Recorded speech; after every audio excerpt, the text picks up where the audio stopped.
കാലവർഷം കനക്കുന്നതിൻ്റെയാന്ന് തോന്നുന്നു. മഴ പുറത്ത് തകൃതിയായിട്ട് പെയ്യുന്നുണ്ട്. അങ്ങനെ ഇരുന്നപ്പോഴാണ് കപ്പപ്പുഴുക്ക് തിന്നാനായിട്ടൊരു കൊതി. കപ്പ കുറച്ച് ഇരിക്കുന്നുണ്ട് താനും. എന്നാൽ പിന്നെ കപ്പപ്പുഴുക്ക് ഉണ്ടാക്കിയാലോ? കപ്പ വാങ്ങിച്ചു വെച്ചിട്ട് 2 ദിവസമായിരുന്നു. അതിൻ്റെയാന്ന് തോന്നുന്നു കറുപ്പ് കയറി തുടങ്ങിയിട്ടുണ്ടായിരുന്നു.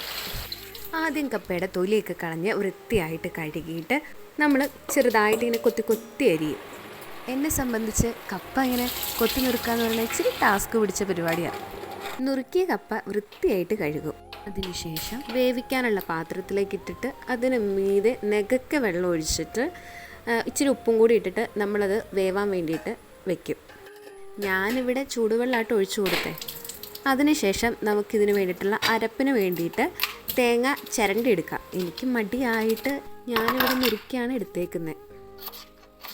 2-3 ചുവന്നുള്ളി, 2-3 അല്ലി വെളുത്തുള്ളി, ഒരു 3-4-5 എരിവ് കൂടാൻ പാകത്തിന് പച്ചമുളക്, കുറച്ച് ജീരകം, മഞ്ഞൾപ്പൊടി ഒക്കെ ഇട്ടൊന്ന് മിക്സിയിലിട്ടിട്ടാട്ടോ ഞാനൊന്ന് കറക്കി എടുക്കുകയാണ് ചെയ്തേക്കുന്നത്.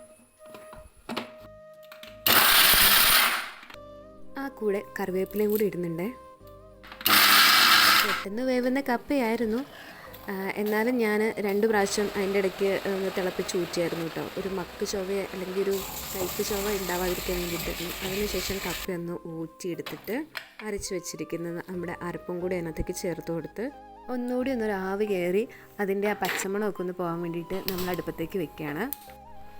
ഒരു 3-4-5 മിനിറ്റ് കഴിയുമ്പം നമുക്കതൊന്ന് തുറന്ന് നോക്കാം. അപ്പോൾ നന്നായിട്ട് ആവി വരുന്നുണ്ടാവും.